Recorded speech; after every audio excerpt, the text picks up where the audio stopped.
everyone, and welcome to Stan the Wine Man TV. I'm your host, Stan Rattan, and this is the Blue Collar Wine Show, where I try to help you spend your wine dollars wisely. And this summer has turned out to be beautiful, beautiful, beautiful summer. I haven't put out a video for a while. First of all, the last one I did, the sound. I have a sound issue with my camcorder. I'm not sure if it's the internal mic, so I got an external mic. See if that helps. I don't like to put out an inferior product. In fact, I have a few videos out, and you probably noticed. Hair's still a little wet from the shower. You probably noticed that I had some sound issues. I'm trying to get that eliminated. If I have to get a new camcorder, I'm going to do it. But I like this one. I got a good deal on it, so I'm hoping it will last. Today I'm going to look at Durant Vineyards. This is a winery out of Oregon that I am not familiar with. I've never tasted their wines. They're in a lot of cases, a very small production winery, and very curious about these wines. And one thing I want to point out about my show that's different than a lot of shows is that I have no connection financial. I mean, there's no financial benefit from this show for me. I simply do it because I love to talk about wine, and I love to teach about wine, and I love to help people find great values. I work in a grocery store where I have a very nice wine department. In fact, the owner sometimes jokes that it's a wine store that sells groceries. So, you know, it is what it is. Very nice wine department, very good boss. I have a great time there. I'm having fun, and I'm having fun doing this. And a lot of wines that I review on this show are not available at the store I work at, because that's not why I'm doing this. Although that would be a okay thing, and sometimes I have brought wines into the store that I've tried on this program because I found out that I really like them. Not sure if I can get Durant Vineyards for King's Market. But that being said, you can always go online. I'll link it up, attached to their website, if you'd like to purchase these wines for yourself. That's your business. I'm just here to tell you whether it's worth it or not to seek them out. So we're going to get started right off the bat with Durant Vineyards at Red Ridge 2014 Pinot Gris, Dundee Hills, Southview, excuse me. Now, for those of you that keep up with the whole wine world thing and all that, I'm going to give you a little close-up of it. It seems like there's an appellation popping up in every state about once a year, twice a year maybe. We just got a new appellation in Washington State called The Rocks. That's our short version of that. And so it's sometimes hard to keep up with all those different appellations. The main thing is this is the Willamette Valley, and Dundee Hills is a sub-appellation inside the large appellation of Willamette Valley. And we know a lot of people look to Willamette Valley as a source of very good fruit for wines. In particular, Pinot Gris, Pinot Noir, Pinot Blanc. Those are a little bit of Sylvaner. What's the other one? Miller Turgau is also another one that I do like to do there. Anyway, Pinot Gris, Pinot Blanc, Pinot Noir, the three Ps, Oregon State, Willamette Valley. They're very, very, and you know, guess what? They're starting to really get into Chardonnay. It's exciting. I've tasted some very nice Chardonnay from Oregon, whereas in the past, you didn't really get the Chardonnay love from that state. Durant Vineyards has been around since 1973. Do the math, that's like 42 years. So they've been around a long time. This is a state fruit, at least from what I saw. It says, with more than 60 acres of wine grapes, Durant Vineyards supplies fruit to the premier wineries in Oregon. Each year, the Durant family selects special vineyard blocks and crafts them into wine. With absolutely no blending, these wines reflect the true nature of the vineyards and the unique terroir of the Dundee Hills. So what they mean, now this only has 1,200 case production, which for a Pinot Gris is very low. So, and it's no blending, which means that they do not get wines from different areas of the Willamette Valley. They just use the vineyard grapes that they have, and like they said, they sell a lot of their grapes to other wineries. So I'm very excited to try this. Let's see what we get on the nose. Right off the bat, I get melon right away. Melon, apple, white flowers. There's just a very slight hint of minerality, mostly wet stone. and just a tiny hit, just a tiny, tiny hit of honey.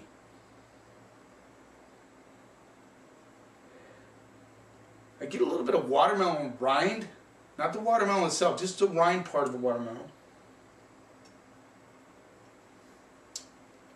I would say typical Pinot Gris nose, except in this particular case, I feel a little more structure in the nose. If you can do that, if you can, you know, sometimes when you're smelling a wine, it smells a little bit tight. It's not that it doesn't have any aromatics, it is just, they're buried. This one feels a little snug on the nose, meaning that it has some complexity. That is what I'm getting. That is my guess. Let's see what we get on the palate.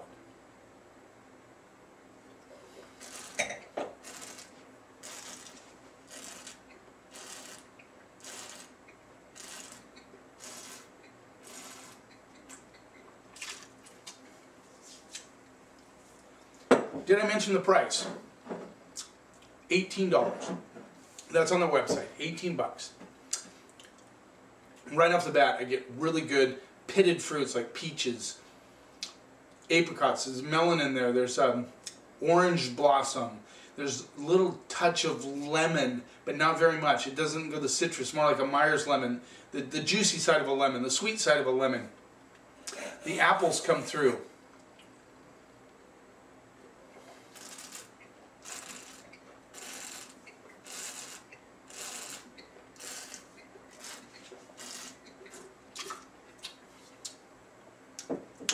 Whetstone on the back end, I really like that.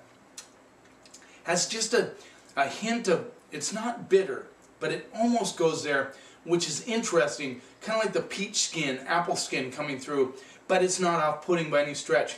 What this tells me is this would be a great wine with halibut, it would be good with salmon, it would be good with sushi, a lot of different things. This wine does have complexity, it did not let me down on the palate. I really like that part of it, and I like the fruit, but the fruit never goes super sweet, but it does have it is definitely a riper style Pinot Gris.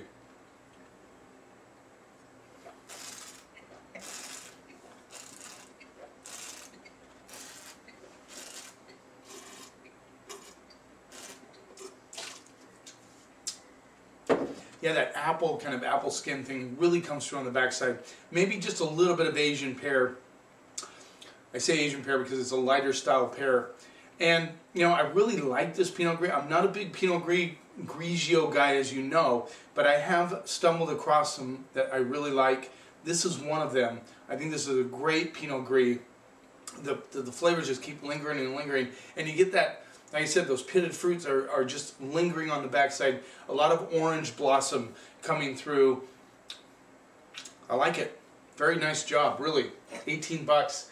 I've tasted a lot of Pinot Gris, more than $18 that let me down. This is really good. I'm going A- on this one right off the bat. Durant Vineyards is impressing me. Now let's move on. We talked about Chardonnay and how a lot of wineries in Oregon are starting to do them. So we get to try the Durant Vineyards at Red Ridge 2013 Chardonnay Dundee Hills Lark. And only 190 cases produced. This rolls in at $28. There's your label. They're nice labels. I like their presentation a lot. What else was I going to say about it? Oh, I already said that.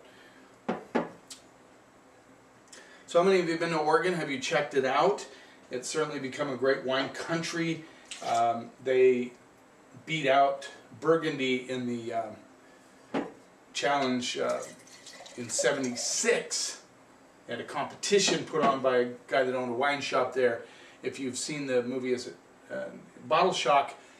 Kind of, you know, skates around that whole thing. But yeah, Oregon Pinot Noir and blind tasting beat out some of the best Burgundies of France.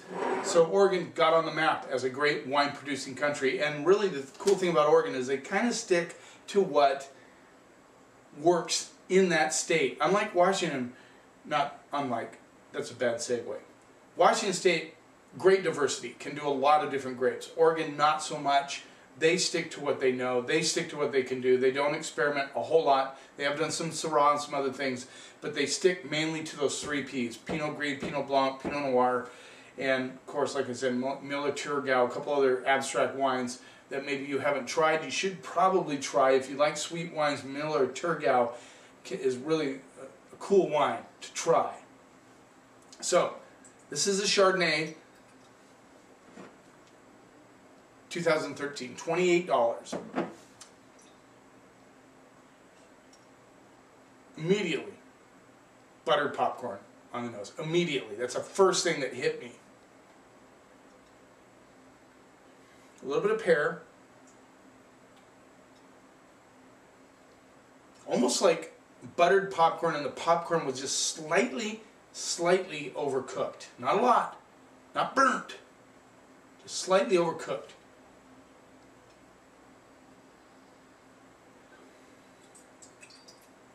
I'm liking this nose.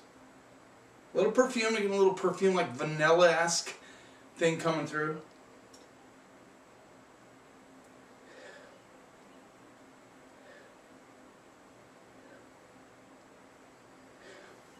Interesting notes. Let's see what we get on the palate.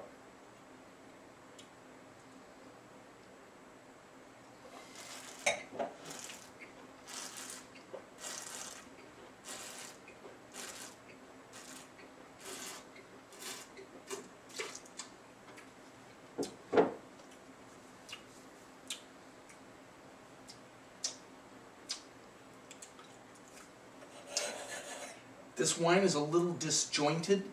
I get a lot of citrus. It doesn't go where I think it's going to go. Right up the initial attack on the palate is it's going to go round, then it gets like really lean.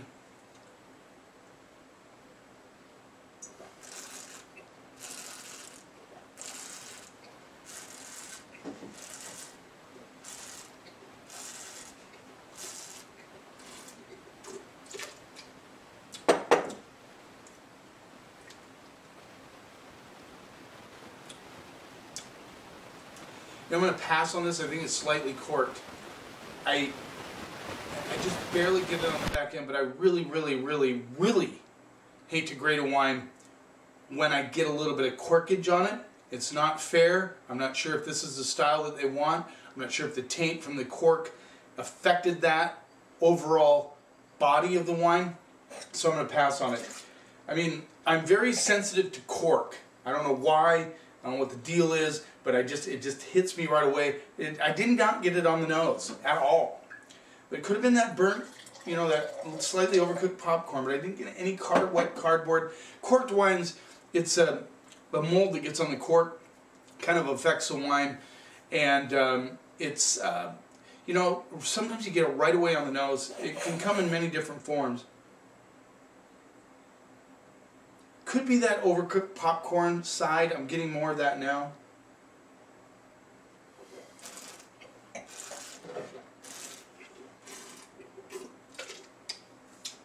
Yeah, it's corked. It's corked. And like I said, this is very citrusy Chardonnay. This reminds me of a lot of the Chardonnays back in the day. But like I said, I'm not going to grade it. I'm not going to say anything more about it because it really would not be fair to the winery. It's a corked wine. All right, let's move on to the Pinot Noir. What Oregon has become famous for and probably does better than any state in the Union. Oregon, Pinot Noir. I know Cali tries to get up there and do some great things with Pinot, but you know, bottom line is Oregon is the premier place in the United States for Pinot Noir, and I don't think too many people in the know in the wine business would argue that. Unless, of course, you like big fat Pinot Noirs that taste a little bit like Syrah out of California, then Oregon cannot compete with that. I mean, out of Cali. Did I say out of Oregon? Durant Vineyards at Red Ridge, 2012 Pinot Noir, Dundee Hills, Bishop. So I'm assuming these are maybe names of the block. I don't know, I didn't see that. $65. This is not chump change for a Pinot Noir.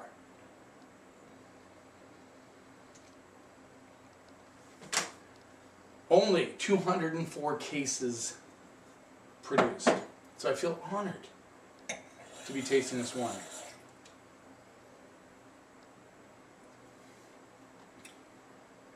Not corked. Sorry about the Chardonnay. You know, it's so strange. And I'd like to look back on some of my episodes, because I'm like in the 200 and plus episodes. I haven't looked where I'm at recently. Somewhere up there. I need to keep track of that. Anyway, not that it matters that much. But I'm 200 plus, and I've ran into, you know, several corked wines throughout these episodes. You know, you do 4 or 5 wines per episode. So I'm not sure the averages, the law of averages, if I'm sticking right into how many wines are corked per 100 bottles. But always surprises me when I get one. It still happens. That's why a lot of people go on stelvin enclosure, screw cap, or glass stoppers, because they want to avoid that. Not sure if cork will ever go away. I'm not willing to go there. I know there's a lot of debate about that. But a lot of people still like cork. I like cork. It's good for aging wines. I also like stelvin enclosures. I like screw caps. That's what stelvin enclosure was the original name of the screw cap. Twist-offs, twisties, whatever you want to call them. And they've started to prove that these twist-tops can age well. So that's a good thing. That's what they were worried about at first. Will these wines be able to age? And so far, the jury's still out a little bit, but it's coming back that these wines will age nicely. So, twisties, screw caps, stelvin closures, whatever you want to call them, are making a mark on the wine world and putting a crunch on Portugal, who spends, you know, that is a big part of their economy is cork. They're not the only country that produces it, but they do a lot of it. And I've heard through the grapevine that cork quality has gone up because of the stelvin closure, the twisty, the screw cap, whatever you want to call it. And that's good. That's good. So I don't think cork is ever really going to go away. I've actually seen some wineries go from a twisty back to cork. Interesting. Maybe they got some better cork.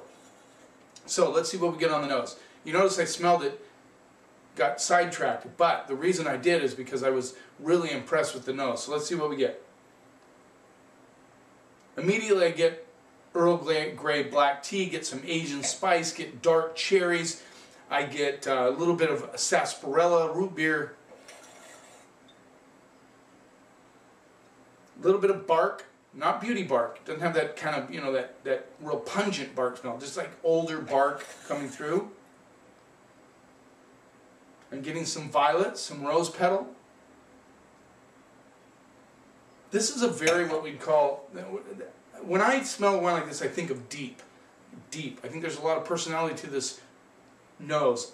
A lot of aromatics, a lot of things you could sit and contemplate as you smell it. I'm not going to bore you to death with smelling it. I know when I first started these episodes, I really over-smelled. And, you know, maybe you like that, maybe you don't. I really, truly believe that your enjoyment of wine is enhanced greatly by just taking a little bit of time and smelling that wine. Because our sense of smell has a hell of a lot to do with what we taste in our mouth. So take the time to smell the wine.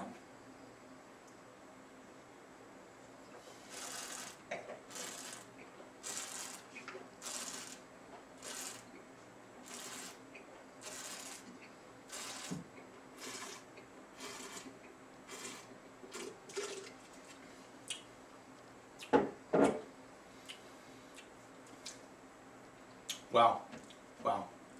I'm not always one of the, I've never been one of these guys that thinks that price dictates quality. I know that, you know, the amount of oak, the cost of the fruit, the cost of the land, the cost of labor, the cost of equipment, the cost of technology, all of that goes into the price of the wine. And some wineries are able to put out some really good juice for less money. And some wineries put out some horrific juice for a lot of money. Not horrific, that's a bad word. But I mean, for what they're charging, really doesn't pay off. But I have to tell you, this wine really delivers. You say, well, it's $65. That's on their website. I'm telling you, you could go out to Burgundy and easily drop $100 on a wine that isn't this good. Seriously. Seriously. Sorry, Randall. They can make great Pinot in Oregon.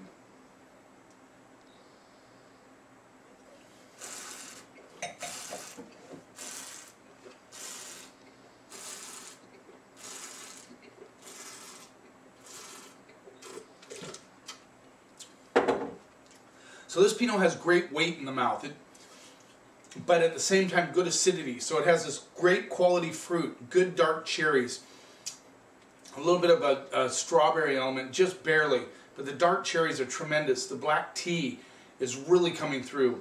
You just get a hint of sarsaparilla on the backside. A lot of minerality on this wine.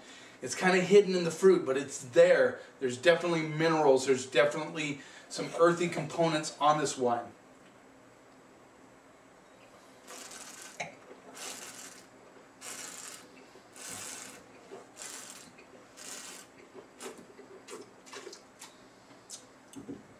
This Pinot has great structure, great balance. There's, Pinot Noir isn't known for its tannic element, but there are some tannins to this wine, and it's really, really a great bottle of wine. It is the 2012, which was a warmer vintage. They did a good job with this. You can taste the fruit on it, but it's not hot.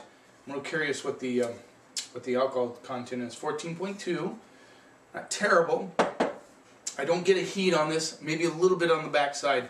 This wine will age nicely for the next 10 to 15 years.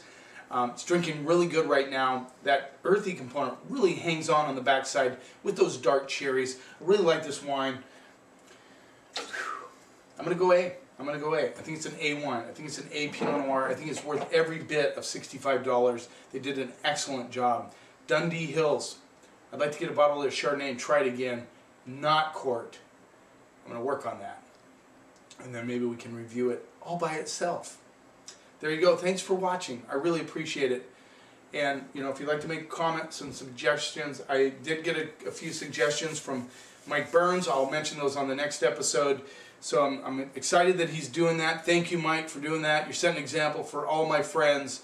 You guys step up to the plate. Give me some ideas on what I should be doing on this program. And remember, wine is not a mystery. It is just fermented grape juice. Drink it. Enjoy it. But remember, and it's very important, always be willing to try new things. I still try Pinot Gris, even though they're not my favorite, because I've been surprised. I found some good ones. You can do the same thing. You can find new wines, great wines that you perhaps never tried before that you will like. But never, ever, ever let anybody tell you what you should or should not like. And if we do that together, we can take the snob out of wine.